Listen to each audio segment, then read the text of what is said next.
So guys, I just got done watching Prince Harry and Meghan Markle's reality TV show, and what it lacked in bombshells, it really made up for in hate, delusion, and lies. Hello everyone, welcome to Royal News Network. My name is Brittany, and today we're going to be talking about the spectacular fail that is Harry and Meghan, their Netflix special, their documentary, they call it, when really it's a reality TV show reminiscent to a certain extent of the Kardashians. There's the cheesy music, the cheesy intro, all these sorts of things that really make up for a show that is not only just plain dull, it is actually very dull. I actually sped it up to 1.5 times to try to get through it without pulling my hair out. But it was also exemplified by just their delusions of grandeur, how great Meghan thought she was, and how everybody else was like, yeah, no, not only are you not the next Diana, you're really not a nice person.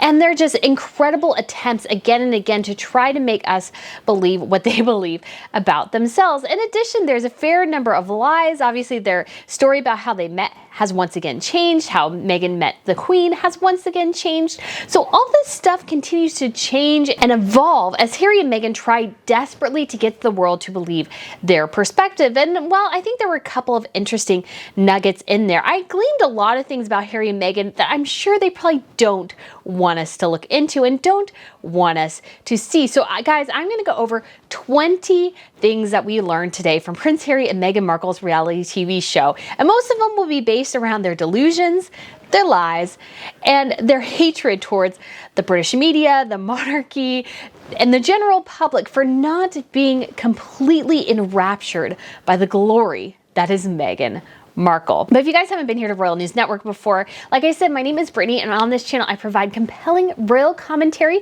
on the latest news and a little bit of gossip too. I also will be reviewing television shows and movies and sharing a bit of history as well. So if you guys want to subscribe, that would be awesome.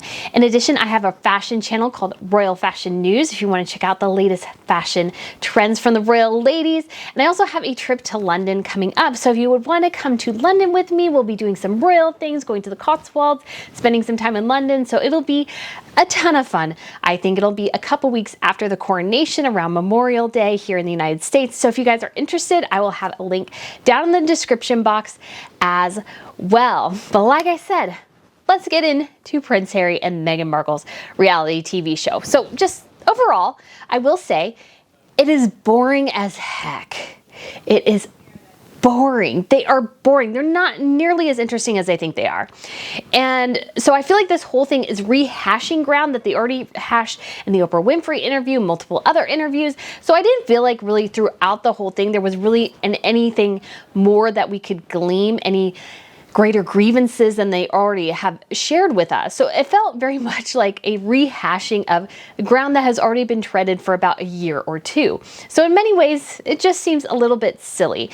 But I think what exemplifies it is that it's a desperate Hail Mary attempt again and again by Prince Harry and Meghan Markle, especially Meghan, to make us believe her, to make us believe their narrative. That's the focus of this whole thing, is to try once again to make the public believe them, because we don't. They've lied, they've shared mistruths. I mean, they even lied about their son's Archie's birth. They told us that she was in labor when she had already given birth.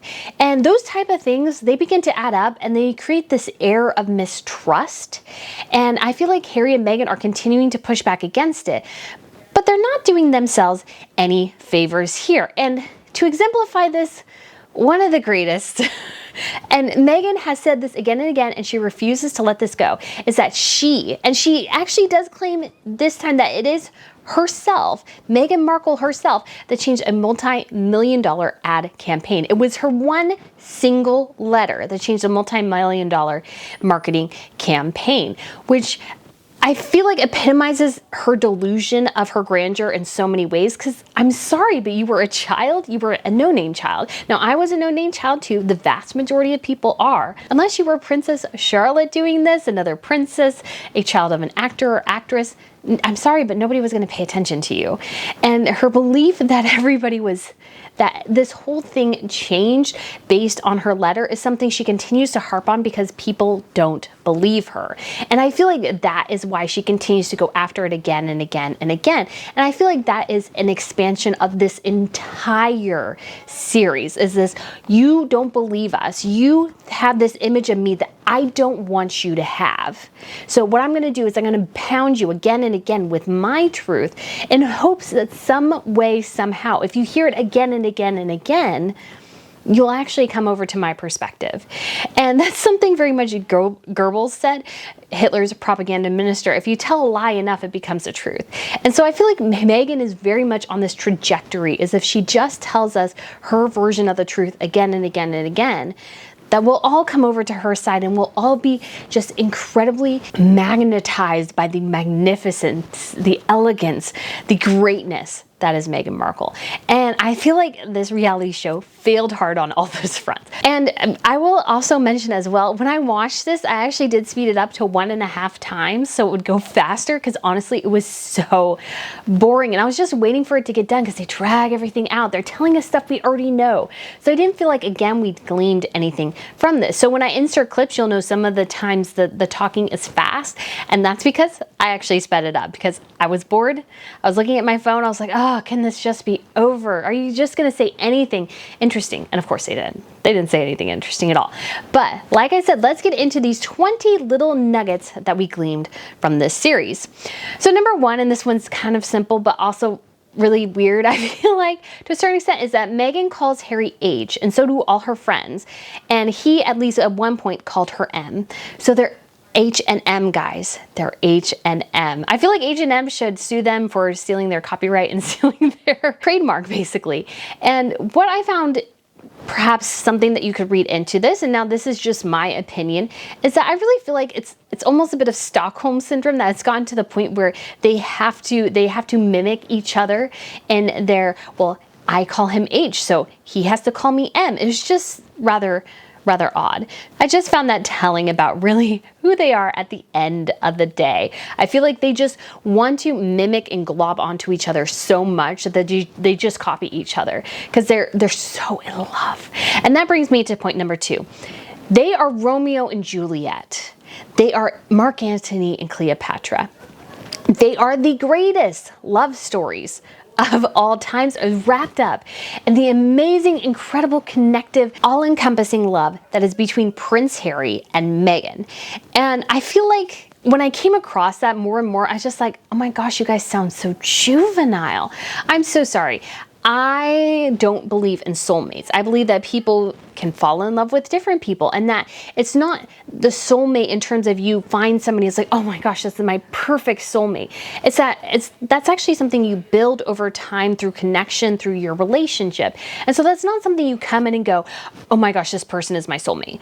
Because what happens when that person inevitably doesn't live up to your expectations? That happens. People change, people evolve, and sometimes people evolve in different ways.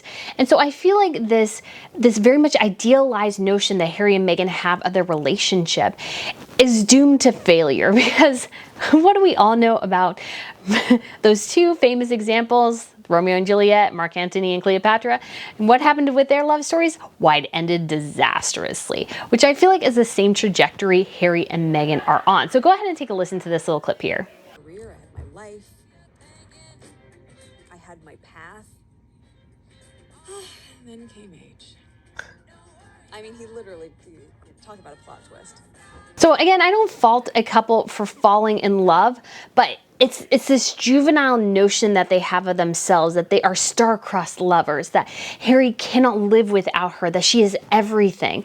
I feel like it's just very, very concerning. And I did find this was one little anecdote that I thought was funny, is that when they went to Botswana on their third date, Meghan went with Harry and they camped outside and they did all these wilderness things. And what do I want to ask? Well, when has she done that again, Harry? When has she done that again with you? Because I believe the last time she did that was maybe 2017, because you guys went back to Botswana again, and that was it. So she tent camped with you twice, and as far as we know, never ever again, at least in the bush of Africa. And I feel like that says a lot, that she, I don't feel like, has any connection to Africa the same that he does. And for the third thing I noticed is that what would a Harry and Meghan interview be without a little bit of lying and half-truths and correcting the narrative that's they've already said and shared with us. So number one we noticed is that how they met has been changed. Now it was a Snapchat that Harry saw through one of her friends. And it was just this random thing. And I'm like, sure. She wasn't social climbing her way through the UK just for kicks and giggles. I'm sure she was actually trying to capture the eye of somebody like Harry. That whole thing it started like dog ears. Dog ears. That's what he saw of me. That was the first thing I was like, who is that? This is ridiculous. And so I thought that was weird that they had this Snapchat, they said, and then the woman who it was on her profile, Harry was friends with her, and then they met up that way, and that the date was arranged through that. And what I also notice is that her friend, Harry's friend, called him Has, and Meghan calls him H. I don't know if we've ever heard her call him Has, but that was his nickname for years. Now, I understand that couples create nicknames for each other, but I do find it noticeable that the nickname he had throughout a lot of his life was changed under the guidance of Meghan Markle. And then we also have that her meeting with the Queen has now changed yet again. So the first time they just went for tea with the Queen, the corgis were there. The next time they went, Harry asked Meghan, well, do you know how to curtsy? And then Fergie came out and taught her how to curtsy. This time, Meghan tells us she did her own medieval mocking style of curtsy to Her Majesty that she saw at Renaissance fairs, apparently, instead of Fergie actually teaching her. So go ahead and take a watch here. Americans will understand this. We have medieval times, dinner and tournament. It was like that. Like I curtsied as though I was like,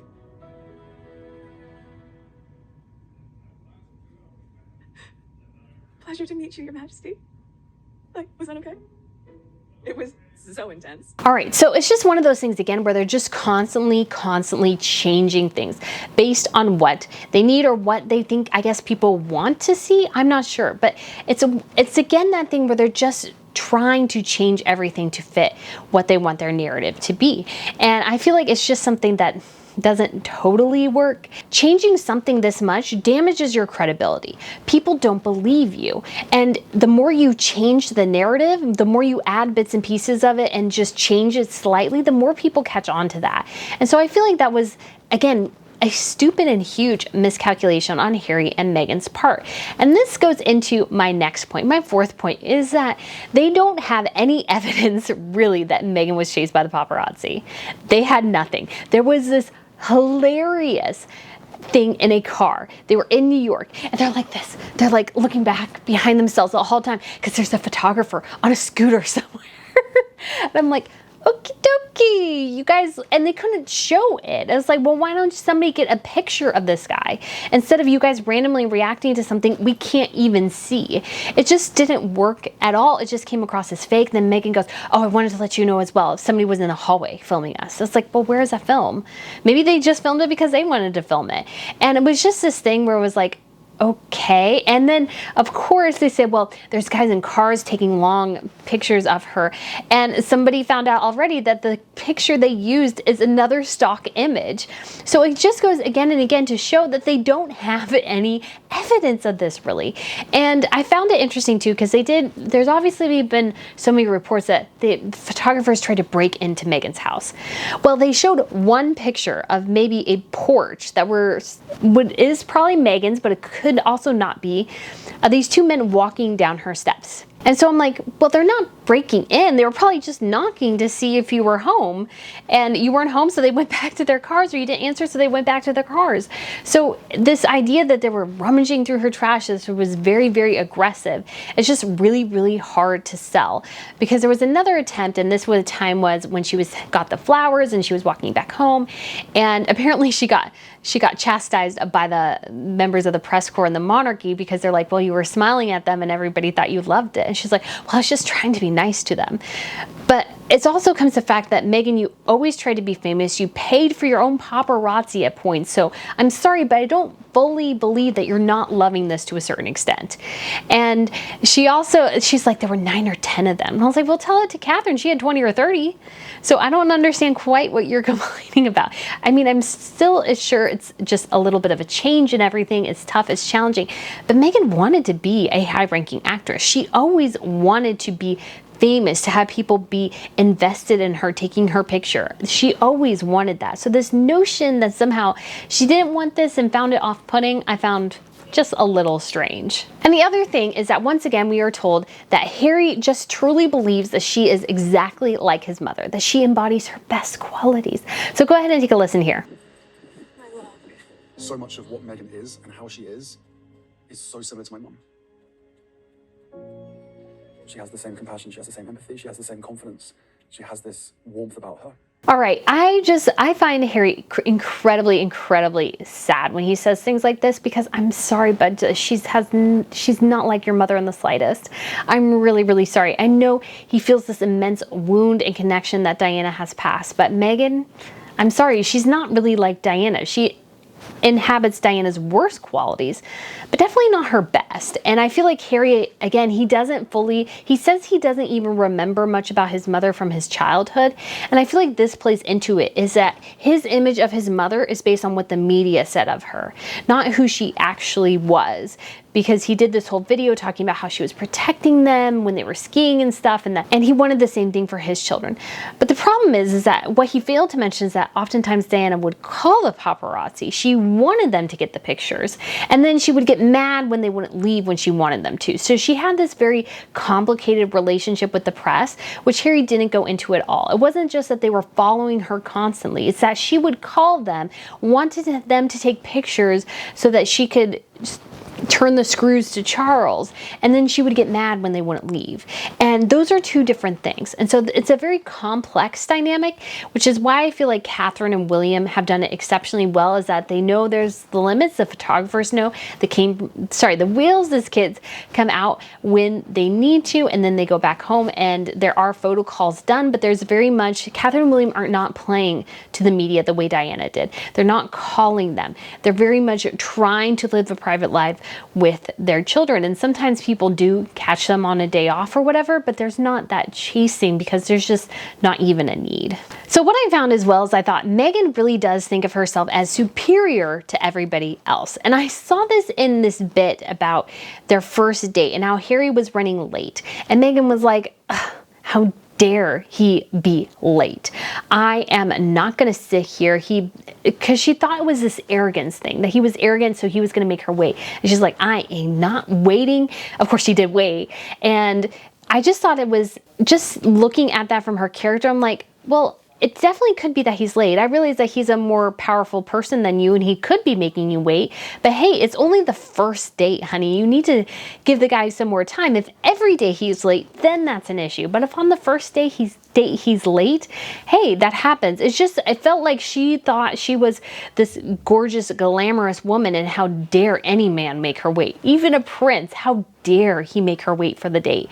And then when he tried to do a little funny thing, it's like, well, she was late on the second one. She turned, and like, just the aggression in her face, I thought was like, I felt like he was probably going to get talked down. I was like, how dare you mention that I was late? And she's like, well, yeah, I do hate to be late. But it just felt off, and just felt like she didn't really like him mentioning that at all, that she didn't like that anybody went against her narrative. So go ahead and watch this clip. We're late. And I couldn't understand why he would be late. That he kept texting when he was late. He's like, I'm in traffic, I'm so sorry, I'm in traffic, I'm so sorry. Again, I didn't know him. So I was like, oh, is this what he does? Got it. Like, this I'm not doing. I'm not gonna sit. What was that supposed to mean? Like one of the guys who's so much of an ego that that any girl would sit around and wait for a half hour for you. When I walked in, He was hot, just so sweaty, sweet. red ball of mash. She's like, oh, that's not. he's No, not. that's not what you want. I was like, I'm so You genuinely sorry. were like, I what? I what? You were late. I was late? Yeah. Remember? You came rushing in from having a shower. From Wimbledon. Not half an hour. No, like 5. I mean, like, Mere a few minutes. yeah. But you were quite flustered. It was I fine. hate being late. And I thought this other one was telling as well. So it was talking about how she just felt like there was just nothing she could do right. And I understand that, but at the same time, I felt like she thought she was doing everything perfectly, so how dare anybody question her? So go ahead and take a listen here. But truth be told, no matter how hard I tried, no matter how good I was, no matter what I did, they were still going to find a way to destroy me.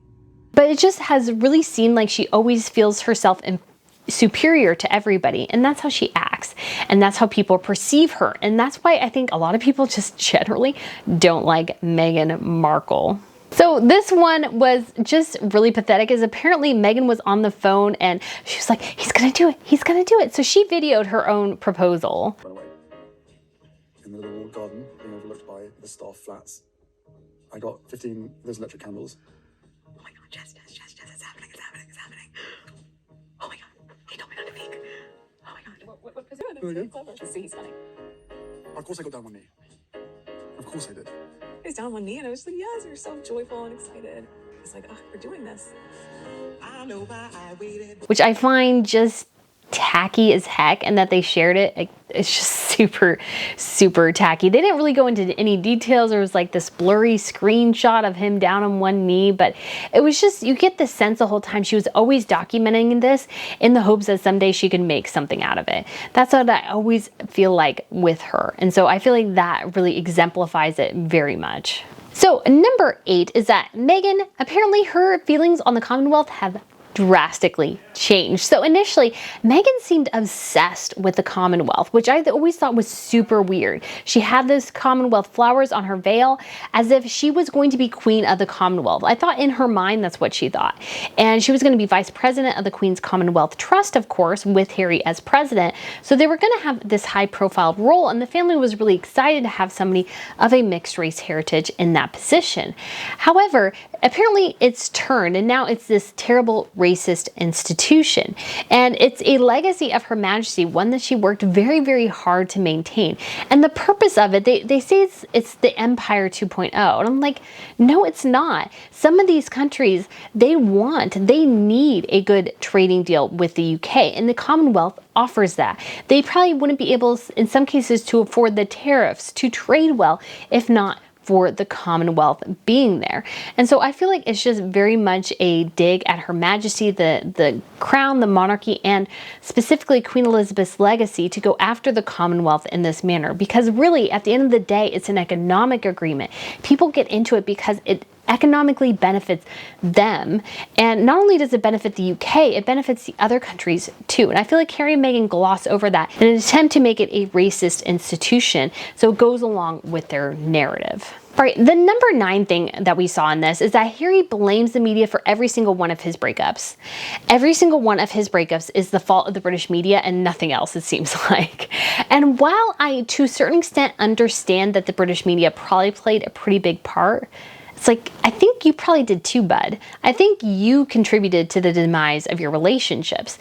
And this sanctimonious thing where it was just the British media, I feel like puts all the impetus on the women for not wanting to engage with the cameras and all those sorts of things. However, also, if Harry perhaps he was a difficult person, we've heard this multiple times, that maybe it was the combination of the bad press and media with Harry's personality that led to the bust-ups.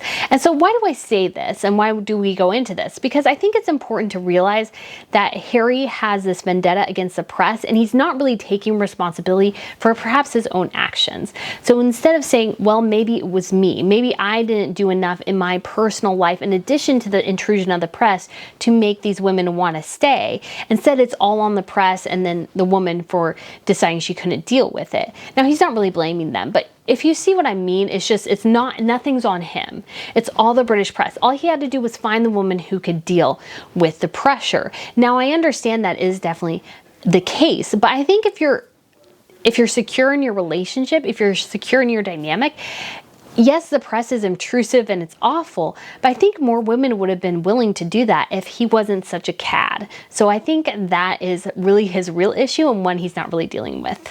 So point number 10 is I really felt like, especially this instance of the curtsy, Meghan really does despise the monarchy, the institution, and she didn't really want to learn anything about it. And she basically openly mocks Her Majesty and the stipulations and the requirements of being in the royal family. So take a watch here. Curtsied as though I was like,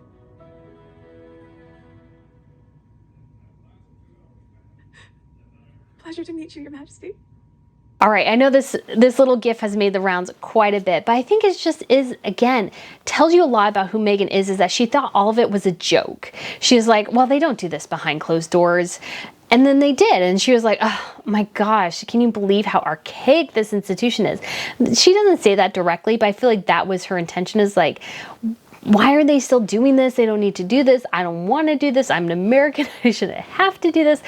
That I very much felt like was her perspective on this. So I just think that's something that tells us a lot about Meghan's disdain for the institution she married into. And so point number 11, and we all knew this, is that this documentary reality TV show is very, very skewed towards Harry and Meghan, to the point where we really don't see any of Harry's deep lifelong friends here. We see he has 2 friends, whereas Meghan has a bunch talking. So one friend's name is Nikki, who I looked at him, I'd never heard of him before, and they didn't even include his last name. They just called him Nikki. And then Nacho, his polo friend guy. So I just wonder, it's like, so you could only get Nikki? How close was Nikki to actually Harry? He doesn't even sound that close. They were pupils at Eton. They knew each other, but it didn't even sound like they were really, at the end of the day, all that close. He's not Skippy. Skippy was Harry's best friend. Skippy had been with him through thick and thin, basically. And so that this guy was included, it's like, hey. And then Nacho was like, well, they just play polo together. They don't really know each other that well, although they have a bit of a bromance going, I guess.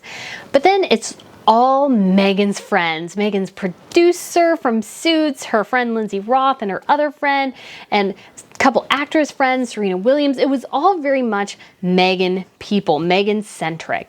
And I feel like that doesn't show the full perspective of their relationship, and it just really demonstrates how disconnected Harry is from his life, his family, his friends, the ones he's typically had for years and years and years. They're not in this. And I feel like that was very purposeful on Meghan's part, to not have people who could perhaps push against the narrative that she created. She wanted people who would sing to her tune, who would share her perspective. And I feel like, I mean, we all want that, but somebody mentioned on Twitter, I was like, what was the objective? And I was like, it wasn't objective at all. You needed the royal reporters, you needed their staff members, you need Catherine and William, you need a lot of other people around to actually make it an objective truth. But instead, it's very biased. It's very geared towards seeing Meghan as a saint and the rest of the royal family, the British media, and everybody else as the sinners. And for the 12th thing we learned is that Harry and Meghan kept their relationship very private, but it was only seemingly on one side. So a lot of it, Meghan's friends were told, I'm dating Prince Harry. Did you know I'm going on a date with Prince Harry? She told everybody, all her friends, that she was going on dates with Harry, but it didn't seem like he really told many of his friends, that any of them really knew about Meghan. And I think we know why, and that's because most of them didn't like her, and they told Harry against her, and they told him, are you sure, bud? Are you really sure? This not, there's something wrong here. There's something rotten in the state of Denmark. Everybody, Harry is enamored with Meghan, but everybody else, I feel like, was like, who really knew him, was like, no, go find your rocks, go get your rocks off somewhere else, find somebody else. And he also went to, I feel like, all his family members and told him, hey, she's the next Diana, she's just like my mom. And they're all like, no. They spent some time with her and they were like, I'm sorry, but no. William thought that. Most of Diana's family members thought that. And so there was this very much this broad feeling on Harry's side that Harry was enamored with a woman who didn't really exist, who he thought was the reincarnation of his mother, and they were all trying to turn him against her, and that means they were not included in this documentary. And this I thought was funny. So point number 15 is Meghan didn't want to always be an actress, guys. She wasn't looking for that indie role that could land her an Oscar. No. She wanted to be an activist. She wanted to volunteer in Africa. And I was like, well, is she doing any of that now? No. And in addition, I think the truth is she didn't always want to be an actress. She wanted to do whatever she could to make herself famous and get as much money as humanly possible. That was Meghan's goal. That was Meghan's drive. That was what she was shooting for, was that. And so I feel like very, very much that is what she was looking for. So this idea that she didn't want to just be an actress. She wanted to be an activist. She wanted to do all these other philanthropic things. It's like, oh, please, honey, give me a break. I don't believe that for a second. You wanted to do whatever you could to be famous. You tried cooking shows, you tried acting, you tried your blog. The thing was, Meghan didn't really have any talent as an actress. So I don't think she wasn't getting Oscar-worthy parts because she really wanted to be hanging out in Africa. No. She wasn't getting Oscar-worthy parts because nobody was going to ever give her an Oscar-worthy part. That's the truth. And the other thing we noticed is that there just really weren't any bombshells here. I went over this a bit in the intro, so this is maybe a bit of a repeating point. But Harry and Meghan, they just didn't give us anything that we were like, oh my gosh, wow, that's brand new information. It was somewhat there, but aligned with things that we already knew for the most part. And it wasn't anything where it was like, oh my gosh, wow, they really took it out against the monarchy. They really didn't. And it just looked like very much a pathetic attempt to do this so anytime they tried. It very much falls flat, I think, in so many ways. And point number 16, and this is one where it goes in line with the Pearl Harbor shot we got of Harry yesterday, is that they showed footage of Harry and Meghan at a base in New Jersey, at a military base, acting as if they were royals on a U.S. military base. I don't know why our U.S. military keeps humoring these fools. They really need to stop doing it. Stop taking time out of people's busy days to give content for Netflix to Prince Harry and Meghan Markle. It needs to stop. It needs to end. It's so irritating. It was irritating to see this here, that they probably went there with the sole purpose of just showing them interacting with the military so that they could get their content they needed for Netflix. And that was it. And they showed a little bits here and there of their time in New York at the UN and stuff. And it was all about vaccine equity. And that's what they were pushing for. And it's like, why would you care what these two know-nothings have to say? They have no real power and influence. And we've seen this time and time again. They make a lot of noise, but they're not influencing people the way they should. People aren't buying their product. And if you were going to be somebody creating a lot of racket, you really need people to go further.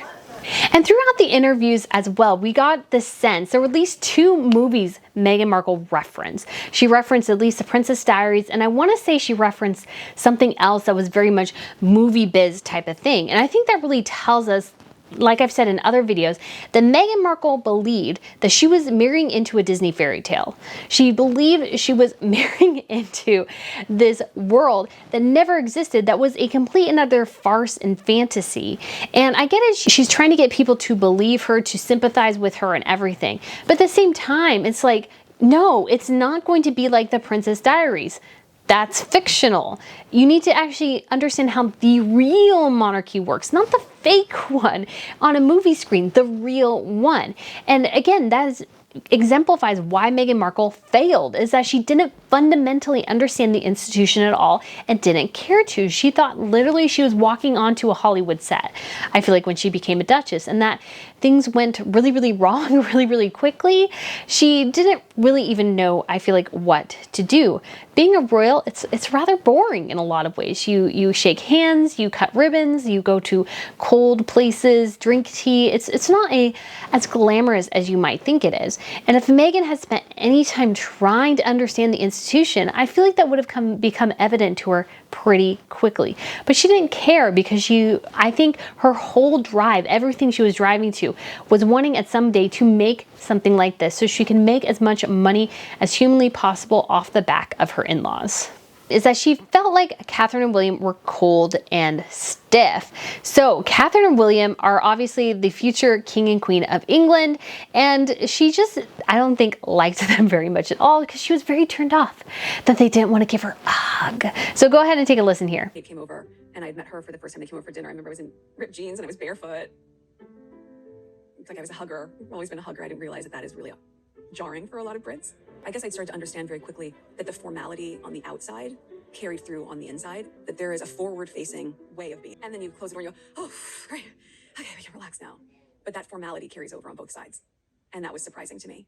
And I get it, Meghan was doing whatever she was doing at the time, but it's this expectation of, you're in a different culture, maybe people don't like hugging. She's like, but I'm a hugger. And so I wanted to hug people. It's like, well, as an adult, maybe you try to read the situation before just rushing in and hugging someone. You might want to be respectful of their personal space. I feel like that's an important thing, is to respect somebody's personal boundaries, their personal space. And Meghan just didn't care about any of that. She wanted to rush into them. And on to Catherine and William. And another thing about Catherine and William, this will be point 18, is that Meghan, I think, really just dislikes Catherine completely. She dislikes that Catherine's higher up in the line of succession, that she has children who will be, one child who will be a future monarch, that she'll be important and powerful for the rest of her life, whereas Meghan, it's a question mark. And because I thought this was, when I saw this, I was like, oh my gosh, I can't believe they used this picture. So it was this picture of Catherine, and it was the one time I can think of, it was in 2013, I believe. It was a couple months after George was born, and she very much did not look her best that day. She had very much jowly, she was very jowly at that moment. She looked like she had bags under her eyes, her roots were showing. It just, Catherine always is impeccably put together. This was one of the few times I can think of where I was like, looks like Catherine had a rough night. And when that Meghan and Harry, the first image or really movement that they used of Catherine in this series, besides a balcony shot, was this particular shot, I thought shows disdain for Catherine in so many ways, because they could have shown so many other things. Catherine's been in the royal family now for 12 years. So, no. Yeah, Catherine has been in the royal family for 12 years. I'm sure there's many, many other videos they could have chosen from, especially because that one's from 2013. Aren't there newer ones? The one they got of William was new. Why did you have to choose one that's almost 10 years old rather than choosing something new, something with her children or something with her at a recent engagement? There's plenty of video that you can take. But I felt like it was very telling that Harry and Meghan chose one of the worst times Catherine's ever looked on a royal engagement in their series. So point number 19, which I found rather strange, was the whole tale about Meghan's half-niece. So this came out, I think, in response to the fact that there was no other family members at Meghan's wedding. I think she's very sensitive to criticism, and so this series was her attempt to correct that. And one of the things she wanted to do was combat where they said that really the only family member that came to Meghan's wedding was her mother Doria. So they brought on her half-niece. So this is Samantha Markle's daughter. Samantha Markle's daughter, Ashley, says she was raised by her grandparents. She wasn't raised by Samantha. She didn't know her that well. And apparently, of course, making the palace the bad guys, they said, well, you can't invite your niece to your wedding because she's related to Samantha and we don't know how this will go. And so you can't invite her. And so Meghan had to put her on speakerphone and tell her this. And perhaps that was true, but also it just, I don't know, it just rubbed me the wrong way. And it's like, I don't really feel like that would happen. They invited Catherine's uncle, the goldsmith, Harry Goldsmith, to her wedding, and he was charged with dealing cocaine or something like that. So he went to her wedding. So why couldn't Ashley go to her wedding? And I'm not sure I entirely buy that was entirely the palace's fault. There could have been some concerns that Ashley would somehow try to sneak her mother in. Of course that couldn't happen. So how would that work anyways? It just doesn't make a ton of sense. So I just don't totally buy that was entirely the palace's decision to go, hey, you can't invite your niece. You can't invite her because she's related to your half sister and that's bad. I just don't totally agree with that at all. So I just found that tidbit, it was a bit enlightening, but also rather confusing, I felt like, in many ways. Because again, I just didn't feel like it fit things. Okay, guys, this is my final point. And I'm so excited to get to this point because when I saw this, I was like, oh my gosh, this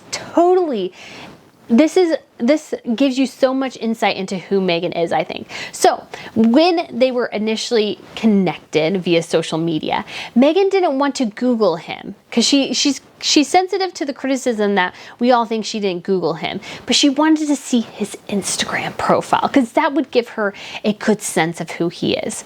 And I just thought to myself, hey, I'm pretty sure I know actually what Harry's Instagram profile is. I did find it once, and I think it's still there. I'd have to look. I'd have to go and find where I found the screenshots of what his profile name actually is because it was a bit confusing. But you can't see any pictures, obviously. And I've never tried to friend him. That would be funny.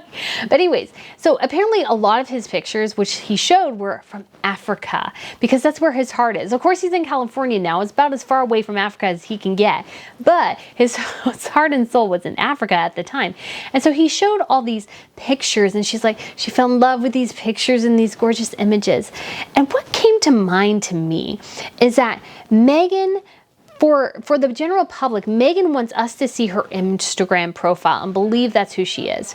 She doesn't want people to look any deeper, because Instagram, we all know, anybody on Instagram, Facebook, TikTok, Twitter, anything, you show your best face, and oftentimes you don't video yourself crying. Of course, Meghan did that in the interview, which was fun. The best one was when, in the very beginning, when she was filming herself in Canada, as Harry was in the UK trying to iron out things for the Brexit deal, and she abandoned him there to deal with all that and went back to Vancouver and complained about her lot in life. So anyways, when she was talking about this, I couldn't help but think, oh, I know you want us to see this carefully curated, perfect image of yourself.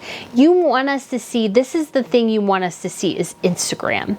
It's the Instagram level. It's nothing deeper. And when she said that, I was like, oh my gosh, this just makes so much sense. The problem that Meghan's having with the rest of us is that we don't believe the Instagram profile. We actually don't believe that the carefully curated image she's created is not the real her. And that's what truly bothers her. That's what irritates her to death, is that we all don't believe her. And that is her Achilles heel. That is what aggravates her to death, is the fact that we are not fooled by this image that she projects. We look deeper. We see the little things that she doesn't want us to notice. Because at the end of the day, you can't hide everything when you're at that level, at that stage. You cannot hide everything from the public. But Meghan really thought she could.